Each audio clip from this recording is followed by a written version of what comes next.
ating pong Panginoon. Hallelujah, hallelujah. Sabihin mo sa katabi mo, get up and walk. Get up. Get up and walk. Hallelujah. Makaupo na tayo, mga kapatid. Hallelujah.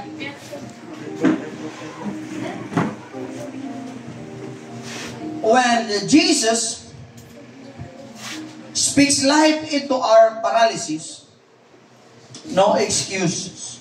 It is stronger enough to keep you lying down. Right. Kapag ang Diyos ay nagsalita sa ating pong pagkaparalisa sa buhay, mga kapatid, walang anumang bagay ang makakahadlang sa kanyang mga salita upang manatili tayo sa ating pong pagkaiga. Ngayong umaga, gusto kong i-encourage kayo na hindi tayo ginawa ng Diyos para manatiling nakahiga sa buhay. Amen. Sabihin mo sa katabi mo, may lakad ka. May lakad ka. May layunin ka. May layunin. Pero para magtagumpay tayo, kailangan muna tayong bumangon, mga kapatid. Kailangan bumangon tayo mula sa ating pong pagkalugmok. So many times in life, mga kapatid, that marami tayong gustong gawin, pero hindi natin magawa. Nakarinig na ba kayo ng kantang, gusto kong bumait, pero di ko magawa? Sabi naman ng isa, wag na oy, wag na oy. Diba? Gusto mong maging mabuti, hindi mo magawa. Gusto mong maranasan ang pagpapala ng Diyos, wala, mga kapatid. Ang point ng Diyos ngayon, mga kapatid, is there is no breakthrough kapag hindi natin ina-acknowledge at kinoconsider yung mga symptoms bakit tayo nanatiling nakahiga. Sino po ang gustong magtagumpay sa buhay? Amen. Lahat tayo. First, in order for us, para tayo po ay makabangon at makatayo at magtagumpay sa buhay, we have to acknowledge, mga kapatid, God's plan and God's word. Acknowledge your paralysis. Number 1. Hallelujah. Kapag ka hindi mo nare-recognize na ikaw ay kailangan tumayo, walang magbabago. Na ikaw ay may flaws, na ikaw ay may pangangailangan sa Panginoon, walang magbabago. Hindi mo kayang baguhin ang anumang hindi mo kayang aminin. May mga bagay ba sa buhay natin hindi natin kayang aminin? Kaya hindi natin nababago at walang nagbabago, mga kapatid, because we neglect and we deny to admit to ourselves that there is something wrong in us. Parang wala akong kausap, mga kapatid. Amen. We deny that there is a necessity for us to change the course of our life. Sabi pa dito, your first step toward freedom is the courage to admit. I-admit mo sa sarili mo that you need the help of God. You cannot do it alone. Kaya kahit anong gawin mong pagsisikap, mga kapatid, gusto mong maging okay ka na sa Diyos, gusto mo na may pagpapala, finances, mga kapatid, gusto mo na maging okay yung relationship mo sa family mo, if you do not admit first that there is wrong with you and me, walang mangyayari. Marami kasing in denial eh. Tama? Parang wala akong kausap. Nandiyan pa ba kayo? Amen. Marami kasi ang mga in denial. Ayaw pa nilang aminin na sila ay nangangailangan ng tulong ng Panginoon, mga kapatid. Hallelujah! Now, we have to admit, many people live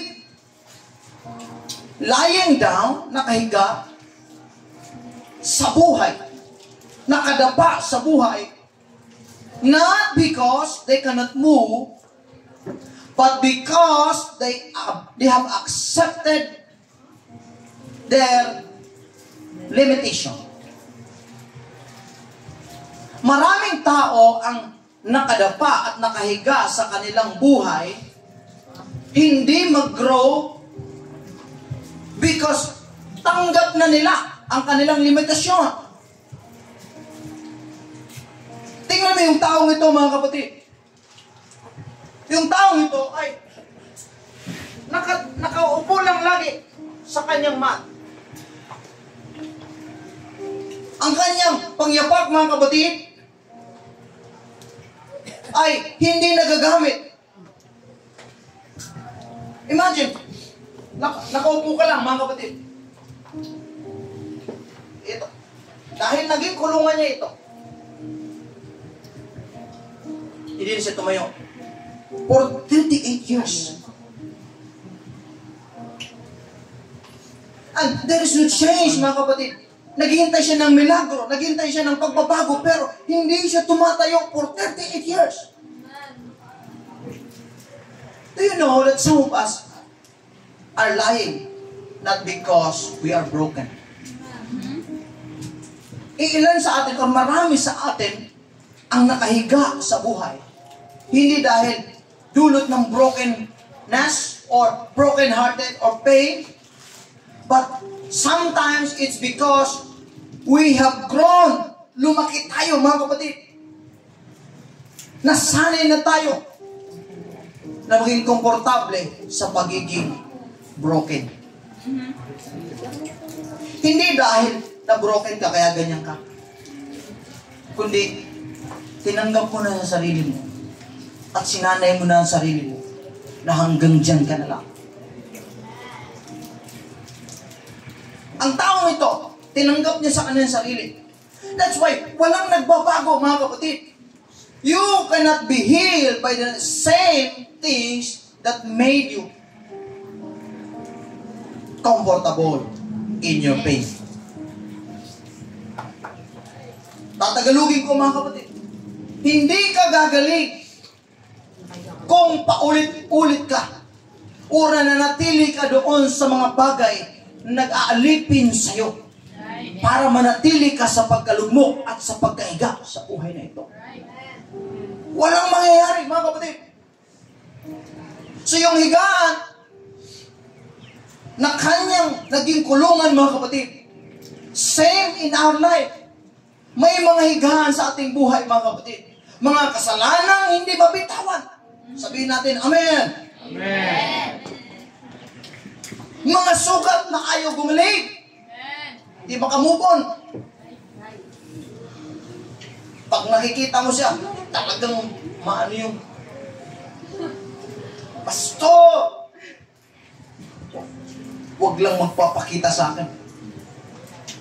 Napatawad ko naman, pero talagang kumukulong dugo ko.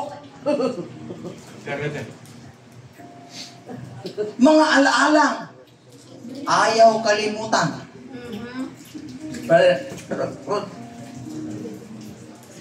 Pinalimutan mo na ba? Kaya awit yun. Kalimutan mo na ba? Di ba? Boses sa bibig, boses na yun. Sila yung joke. Oo, si April Boy. Kaya hindi makagalaw. Hindi mag-grow, mga kapatid. Walang breakthrough because they are stuck in their bed, in their mat of life sa mga bagay na ayaw nilang bitawan. Amen. Pero ngayong umaga, sasabihin ko sa inyo, mga kapatid, Jesus said, get up and walk. Amen. Don't stay on your bed. Hindi mo kayang baguhin ang isang bagay, mga kapatid, kapag ayaw mo itong tanggapin, mga kapatid. Bago gumaling ang lalaki, kailangan niyang kilalanin na siya ay pilay. Bago siya gumaling, kailangan na alamin niya sa sarili niya, mga kapatid, na may pangangailangan siya. May problema sa kanya. Ang unang hakbang ng pagbabago sa buhay natin ay hindi yung pagtakbo sa Panginoon. Amen. Aalis ka, lalayo ka sa Panginoon. No. Ang unang hakbang ay yung pag-amin natin. Right. Amen. Na kung wala tayo sa Panginoon, hindi tayo makakagalaw. Amen. We need God. Kaya ang lalaki hindi gumagaling kasi wala siyang ginagawa, mga kapatid. Amen. Hallelujah. Alam mo, recognition precedes restoration. Maraming mga Kristiyano ngayon, kahit sila naglalakad sa labas, maganda ang katawan, pero sila ay pilay sa loob. Amen. Amen. Nandiyan yung galit. Aha. Nandiyan yung takot. Aha. Nandiyan yung kasalanang nakatago. Aha. Amen. Pero, kunwari, maayos. Sabihin mo, aha. But I believe.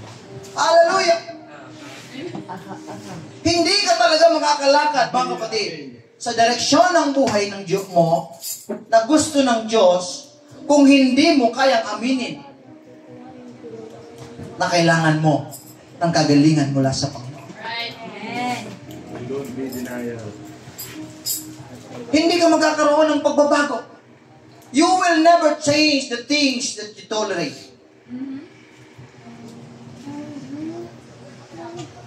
Kaya yung hatred, pag tinotolerate mo, hindi mo babaguhin. Hatred pa rin. Yung sin, pagka lagi mong tinotolerate, hindi mo babaguhin. Why would it change the things that I already accepted? Pero yung mga in-accept mo sa buhay mo, tinotolerate mo sa buhay mo, will never help you to succeed. Ay ito yung magda-drag down sa iyo papunta sa kapahamakan. Yun yung ayaw ng Diyos mangyari. That's why God sent you here. Pinadala ka ng Diyos dito para paalalahanan ka. God is telling you, get up and walk. Huwag ka manatili din sa pagkabilanggo sa iyong higaan, kapatid. Hallelujah! Jacob wrestles with God. Alam ba si Jacob? Si Jacob ay pilay ng umalis mula sa pakipagbubuno sa Panginoon. Alam mo si Jacob, sabi niya, Panginoon, he wrestled with God. Talagang, sabi niya, hindi kita makakawalan hanggat hindi mo ako binibless. Amen. Hallelujah! Kung titingnan mo, Genesis chapter 2, mga kapatid. Pero when he wrestled with God, doon nagsimula ang tunay niyang pagbabago. Kasi nga, ang pangalan ni Jacob is Isoclander. Deceiver. Diba? Madaya si Jacob. Diba? Pero nung siya ay nakipagpuno sa Panginoon, nung nagbago yung kanyang pangalan, tinawag siyang Israel, mga kapatid. Hallelujah! Alam mo, kailangan niya ng tulong ng Panginoong Diyos. Gumagaling tayo mula sa ating dating walang kabuluhang identity when we start to recognize that we need God, mga kapatid. Kilalanin natin na kailangan natin ng Diyos. Hallelujah! Hindi mo kailangan maging okay ka agad. Amen. Hindi mo kailangan na basta-basta inamin ko, okay na. Hindi mga taong gusto agad ng bukas, bago na ako. No. Sabi ko gabi sa mga primary, ang transformation ay hindi overnight. Right. It is gradual. Araw-araw tayong binabago ng ating pong Panginoon. Amen. In life, hindi mo kailangan maging okay ka agad. Bukas, okay ka na. No. Ang kailangan mo lang umamin na hindi ka okay. At hayaan ng Panginoon Diyos na siyang magtayo sa iyo, mga kapatid, na sabihin sa iyo ng Panginoon, get up and walk. Amen. Amen. Next, Gusto ng Diyos, mga kapatid, na pakinggan mo ang kanyang mga salita. Ang salita ng Diyos ay hindi para lang pakinggan, kundi siyempre, sundin. Nung sinasabi dyan, hear the voice of Jesus. Immediately, get up, pick up your mat, and walk. Tumayo siya, mga kapatid. At nung siya tumayo at sumunod sa Panginoon, he experienced the breakthrough in his life. Amen. That's why I can say your breakthrough is not in changing your circumstances. It begins when you respond to the call of God in your life, mga kapatid. Rise up, sabi niya, take up your mat and walk. Walang pagdadalawang isip itong lalaki. Tumayo siya agad, mga kapatid. Alam mo, ang tulay ng revelasyon ng Panginoon at sa restoration ng Panginoon ay ang pagsunod. Ulitin ko, ang tulay ng revelation of God to restoration of God ay ang pagsunod. Amen. Without obedience to the Word of God, to the call of God, hindi siya gagaling, mga kapatid. Hindi siya gumaling dahil lang sa anumang topic per se. Amen. Amen. Gumaling siya dahil sumunod siya sa salita ng ating Panginoong Hesus. Marami sa atin ang naghihintay ng tamang panahon. Tamang sitwasyon. Tempo. Pero minsan, ang gusto lang ni Lord talaga, yung tamang pagsunod natin. Amen. Para wala akong kausap. Nandiyan pa ba kayo? Amen. Gusto ng Diyos na tayo ay sumunod sa Kanya, mga kapatid. Hindi kailangan ng anumang bagay. The longer you wait for the perfect conditions, the more you delay your divine destination. Pastor, yung time kasi, ano pa eh? Gusto ni Lord, when He called you, hear His voice, and stop waiting, and start walking. Amen. Yung lalaki ito, naghihintay na gumalaw ang tubig, mga kapatid. Pero hindi niya alam, ang tubig ng buhay mismo ay nakatayo sa harap niya. Yan ang ating Panginoon Jesus. Amen. I am the living water. Sabi ng ating Panginoon, sino man, hallelujah, ang lalapit sa Kanya at iinom, hindi niya siya kailanman mauhaw, mga kapatid. Amen.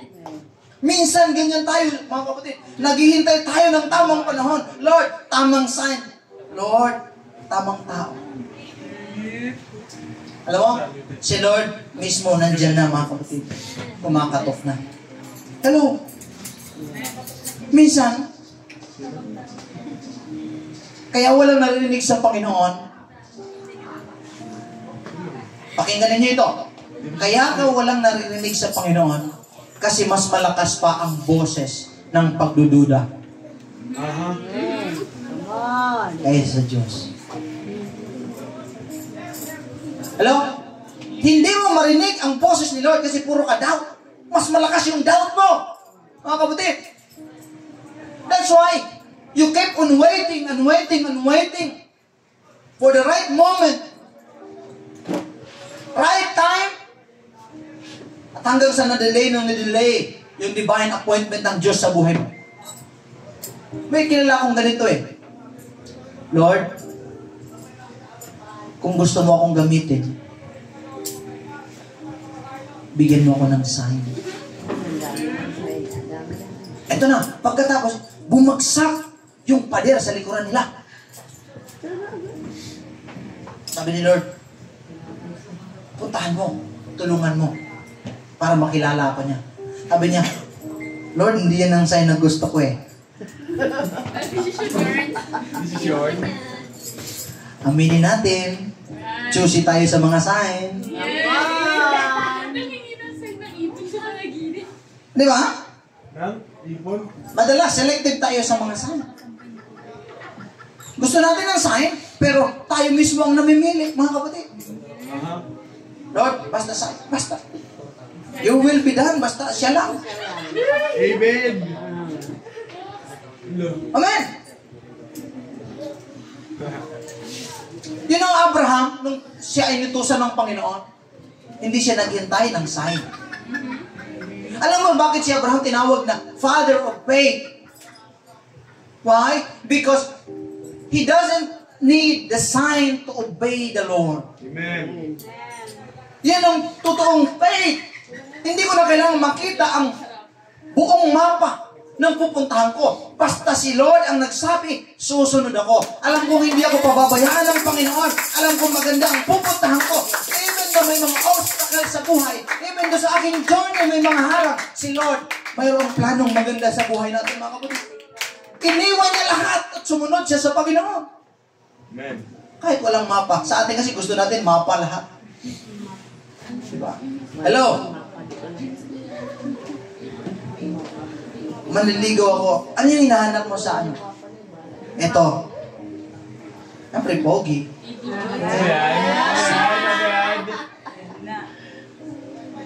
Matangos ang ilong. Ano ka, Drew? Bilencho. Patangkad. Handsome. Lahat. Cute. Ako nga yun. Macho lahat. Andrew ka, Pastor. Nung nakakita siya, pumasok. Lord, this is it.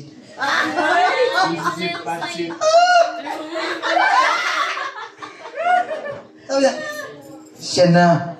Hindi mo alam, may asawa na pala.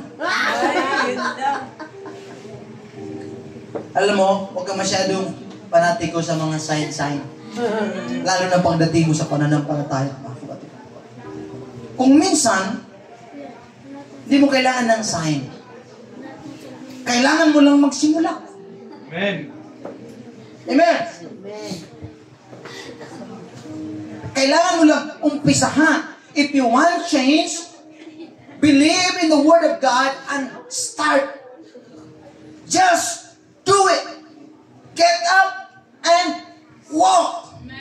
Minsan kahit hindi mo pa alam, mga kapatid, kung paano tatapusin yung pagtawag, yung plano ng Diyos sa'yo, simulan mo lang, bes. Sabi nun sa katabi mo, simulan natin. Simulan na natin ang sinusunod. Alam mo, ngayong araw, sinasabi ni Lord sa'yo, tumayo ka. Huwag mo nang ipagpaliban yung miracle, yung milagro na gustong gawin ng Diyos kapag ikaw ay kumilos. Huwag mo na masyadong hintayin, mga kapatid. I want to tell you this. Your bed, the mat na ginamit ng tao, naging kulungan niya, I want to encourage you, it is not your identity. Amen. Maaring nalugmok ka dyan, nakulong ka dyan, but it is not your identity. Hello? Next. Gusto ni Lord, you have to take your first step in your faith. Your first step of obedience is the loudest sermon you can give or you can ever preach to people. Alam mo yung step of faith mo, mga kapatid? Ayaw ng Diyos manatili ka sa pagkahiga. Ayaw ng Diyos manatili ka maging paralisado, mga kapatid. Yung taong ito, tinawag siyang paralisado. Pero nung sinabi ng Panginoon, buhatin mo yung higaan mo at lumakad ka. Para bang sinasabi ng Panginoon, hindi mo kailangan maging biktima ng dati mong pagkakamali. Hindi mo na kailangan maging biktima ng iyong pinaghihigaan. Sinabi ng Panginoon, your bed is not your identity. Na-stuck ka dyan because you choose and you accepted your limitation already. Sabi ng Panginoon, no, you serve me. You serve me a limitless God. Limitless ang Panginoon, mga kapatid. Hindi natin kailangan makulong sa buhay na ito. Kailangan sundin natin ang Panginoon. You know that God will use you. God has a plan for you, mga kapatid. Kaya lang ganito. There is a problem. Ano yung problem? Minsan kasi ayaw natin mag-move on. Hello? Sino sa atin? Komportable na tayo mga kapatid. Yung mga kahapon natin. Komportable ka na sa higaan mo. Hello? Amen. Kahit nasasaktan ka, doon ka sanay. Sinasanay mo lang ang sarili mo. Parang iba sa atin. May broken hearted yata. Mula nung 2020, mula nung 2023, 2024, last year mga kapatid, hanggang ngayon, broken pa din. Sabi pa, Pastor, hindi ko kayang bumangon kasi bumalik siya sa ex niya.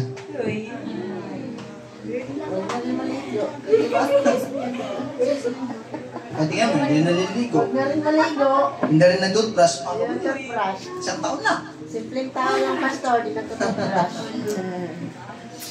Alam mo kapatid, kung ayaw mong bumangon dahil sa nakaraan mo, gusto kong hayaan mo na si Lord ang bumuhat sa iyo. Pero,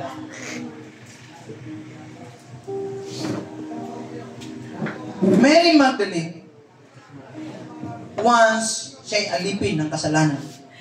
Imagine si Mary Magdalene, 7 demonyo ang nasa kanya.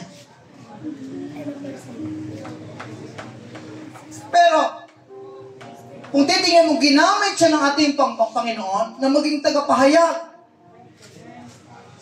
Siya ang una, mga kapatid, na ginamit ni Lord para ipahayag ang resurrection ng ating Panginoon. Yung dating marumi na si Mary Magdalene na puspos ng 7 demonyo, ginawa siyang mensahero ng kalinisan ng Panginoon. Hostess. Gusto ko lang sabihin sa iyo, hindi mo kailangan manatili sa iyong nakaraan. Hindi mo kailangan manatiling the broken one. Right. Or the fallen one, mga kapatid. Yes. Kapag sinabi ng ating pong Panginoon na lumakad ka, ibig sabihin ng Diyos, lakaran mo. Lumakad kang papalayo sa nakaraan mo. Hindi ka makausad kapag lagi kang tingin ng tingin sa nakaraan. Amen. Marami kang panghihinayang. Sayang sana. Hello? Amen. Ano man yung banig natin, banig yung kanyang kulungan, naging kulungan. Ano man yung banig mo sa nakaraan or sa ngayon, maaring yan ay guilt, maaring yan ay fear, mga kapatid, o kasalanan. Alam mong bagay na hindi kalooban ng Panginoon niya. Sabi ng Diyos, get up and walk. Amen. Simula ngayon, mga kapatid, dapat hindi ka nahihiga dyan. Yes. Yung nakaraan mo gagawing patotoo ng atin pong Panginoon. Amen. Ikaw ang magdadala ng mabuting balita. Kahit hindi maganda ang nakaraan ng nating lahat tayo nagkasala sa harapan ng Panginoon. Pero ang Diyos may mensahe sa atin, mga kapatid. You don't need to stay in the bed of your yesterday. Gusto ng Lord, mag-move forward ka. Gamitin ka ng Panginoon para sa kanyang kaluwalhatian, mga kapatid. We have to walk in faith. Don't just pray. Walk. Marami kasi sa atin. Ayaw lumakad kasi nga ayaw mainitan. Gusto lagi comfort. Hello? Amen. Hindi ka gagaling. Yung lalaking yon, ang comfort niya yung bed. Pero never siyang gumaling sa kanyang pagkahiga. Aha. Hindi siya gumaling. Paano siya gumaling? Obedient. Gumaling siya nung sumunod siya sa Panginoon. Amen. We need to walk in faith, not in feelings. Sabihin mo sa katabi mo, feelings. Amen. Yung lalaking ito, mga kapatid, pinagaling ng Panginoon. Not because of what he feels, no, but because he obeyed God. Faith is not about feeling healed. Okay na yung pakiramdam ko. kaya susunod na ako. No. Ang tunay na faith is acting healed because you trust the healer. Amen. Kahit hindi ka pa gumaling, pero dahil sinabi ng Panginoon, tumayo ka at lumakad ka. You act and you obey God, and in the process of obedience, ang Diyos pinakikita sa iyo na He is the great healer. At gumaling ang lalaki, hindi dahil sa okay na ang pakiramdam niya, no. Because sumunod siya sa Panginoon. Kaya siya gumaling, mga kapatid. Hindi ka gagaling, hindi ka uunlad, hindi ka magtatagumpay kung mananatili ka sa higaan mo.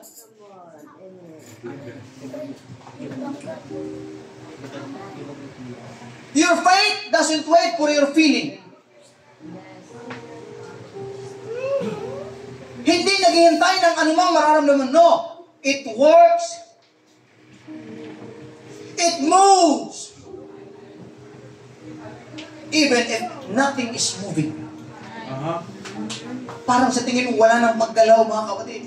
Walang mangyayari. Pero because you have faith, kahit yung pakiramdam mo, ayaw mo sanang pumunta sa church, tinatamad ka. Amen. Nag-aalangan ka, Lord, wala, kulang yung pamasahe. Oh, Lord, late na ako nagising. Oh Lord, pagod ako, parang, ano pa, yung iba, yung haggard, yung ano ko, kasi nga, kagabi nagpuyat ako. But because of faith, sabi ng faith mo, kung manatili ka sa higaan mo, you will never experience God's love. Sabi ni Lord, get up. That's why, every Sunday, galingin mo ito. Sabi ni Lord sa'yo, get up and walk. Pumunta ka sa church, mga kapatid. Mag-recharge ka, mga kapatid. Alam mo si Peter, tinawag siya ni Jesus sa tubig. Amen.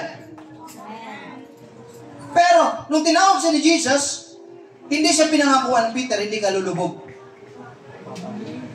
Sabi lang ni Lord, come on, baby. Milyara. Hallelujah. Nung si Peter ay lumapit sa Panginoon, nakatingin siya lagi kay Jesus. Habang siya nakatingin sa Panginoon Jesus, nakalakad siya sa tubig, mga kapatid. But the wind comes.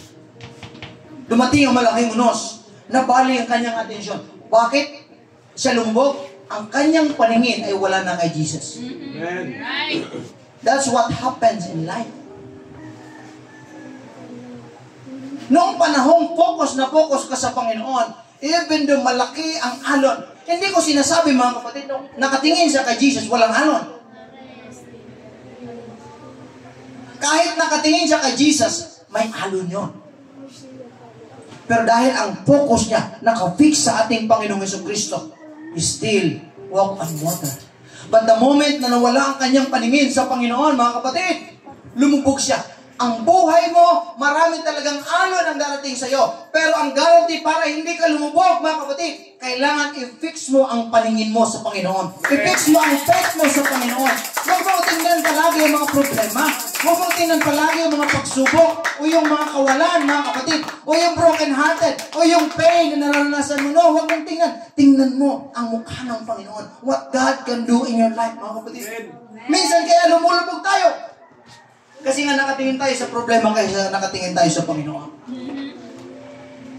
Hello? Ganito yan, parang bigyan kita ng illustration. May mga ilan na nagdadasal sa Panginoon na i-provide ang kanyang pangangailangan, pero nakatingin lagi sa deadline ng utang.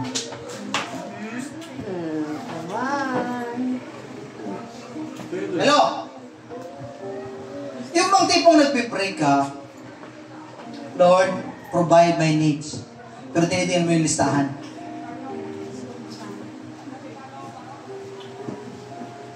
Paano ma-develop ang faith mo kung lagi kang nakatingin sa problema mo?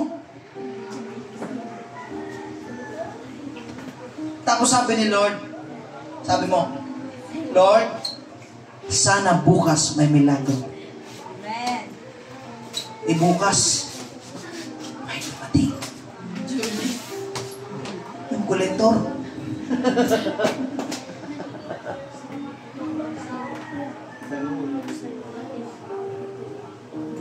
Ano sabi mo? Aray ko. Kaya sabihin mo sa kanila, wala ako. Sabi niya, wala daw siya. Huli ka. Nakapray mo. Nakatingin ka lagi sa problema mo. Lord, I trust you. Pag hindi mo, lagi ka naman problema. Bukas magpadala ka ng milagro. Magpadala ka ng someone. Sabi, Lord, sige, papadala ko sa'yo. Yung kolektor.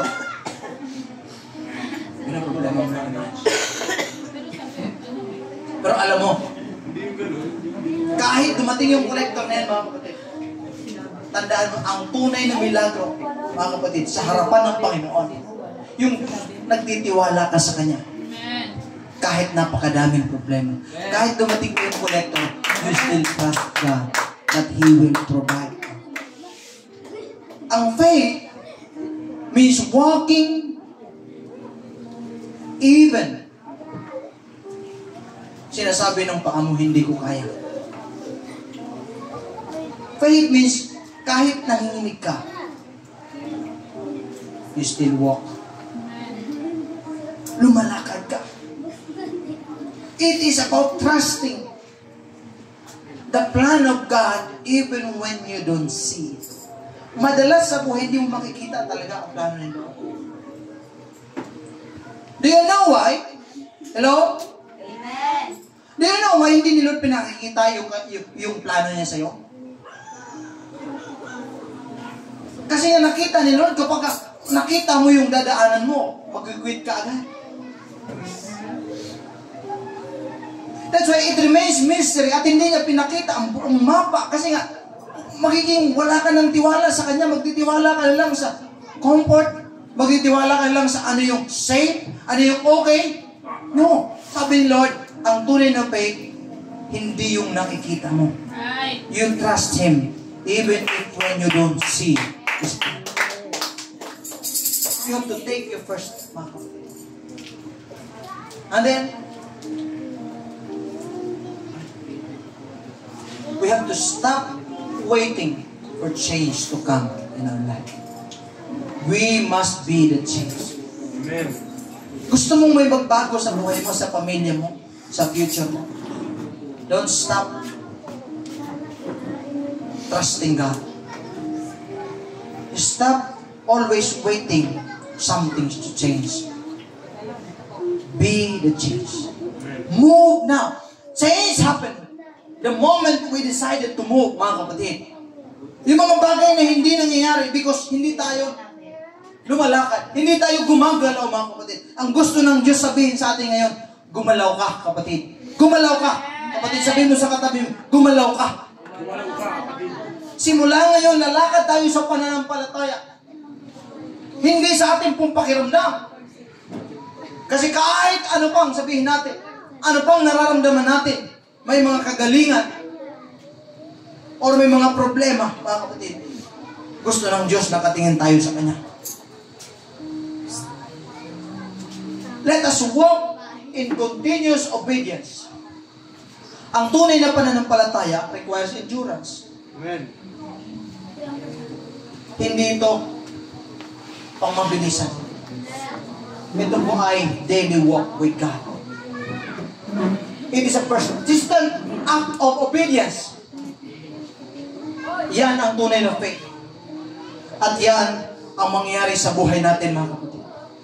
It is not your wish list that God anoints. It's your willingness to act in faith, mga kapatid. Kaya sabi ng ating Panginoong Hesus, get up and walk. Hindi lang siya nagpapagaling ng katawan, mga kapatid. Nagpapalaya siya ng kaluluwa. Amen. Alam mo, marami nakatayo sa labas. Pag tinignan mo sila, okay. Pero lugmok sila sa loob. They are broken. Kaya kapag mag-isa sila,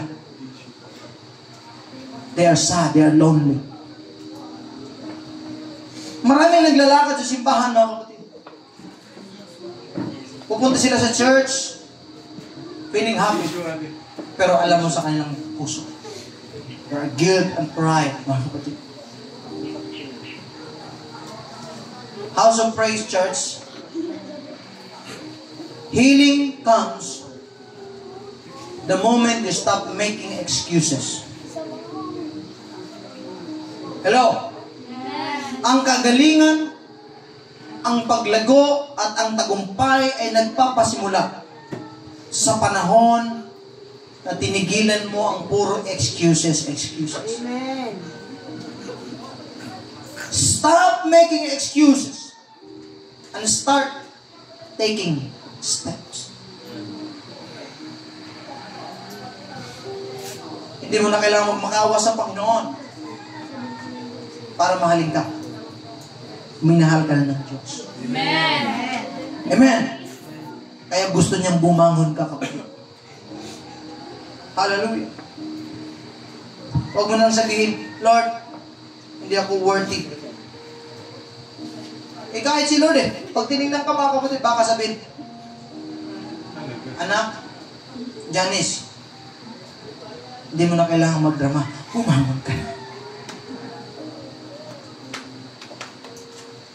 Bakit may mga time, Lord, I'm not worthy. Makasalanan ako.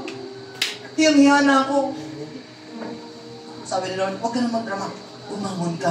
Punta ka sa simbahan. Maglingkod ka. Magpuri ka sa Panginoon, mga kapatid. At alam mo, in the last, sabi ng Panginoon, take up your mat and walk. Gustong sabihin sa iyo ng Panginoon ngayon, kung palagi kang naghihintay na magbago ang sitwasyon, bago ka kumilos, baka hindi mo makita na ang gusto mo nang baguhin ng Diyos ay ikaw mismo. Right. Amen. Hindi magbabago ang sitwasyon mo kung hindi ka mababago. Right. Ikaw muna, bago sila. Amen. God wants to change you before He changes your situation. Marami sa atin gusto na magbago ang sitwasyon, pero ayaw nating magbago. But that will never change. That will not happen. Out of order yan. Kung gusto mong magbago ang sitwasyon mo, from bad to good, from good to better, from better to best. Amen. You don't have to change your situation. Sabi ni Lord, ikaw muna. You have to change. And with God, we can be changed, mga kapatid. Yan ang expertise ng Panginoon, mga kapatid. Ang baguhin ang puso ng tao. Ngayong umaga, mga kapatid, ang dating higaan mo dapat maging patotoo mo na. Amen. Ang dating higaan mo, hindi mo dapat maging kahihiyan, mga kapatid. Dapat ang higaan mo, you take up your mat, your bed, at ito ang sabihin mo, itong patotoo natin sa Panginoon. Amen. Ang Diyos ay muling dumaan ngayon sa Bethesda. Imagine, nung si Lord ay dumaan sa Bethesda, sabi niya, gusto mo bang gumaling? Sabi niya, Lord, sabi niya, Ginoo, walang tumulong sa akin. Gusto ko sanang pumunta doon, kaya lang lagi akong nauunahan. Ang daming hesitation, mga kapatid. Pero ang gustong sabihin ng Panginoon ngayon sa iyo, mga kapatid, the greatest hindrance to progress is not the absence of God's power, but our addiction to postponing Amen. action. Yes. Sabihin mo sa katabi mo ng pabiro, addict ka ba?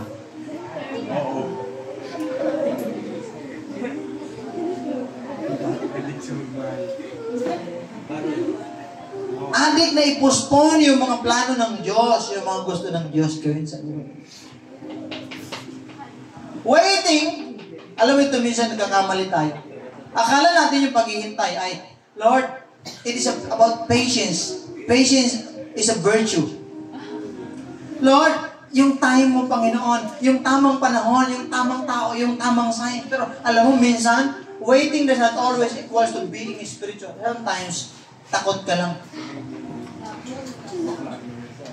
Mag-move, mga kapatid. In short, gustong sabihin ng Panginoon ngayon sa'yo.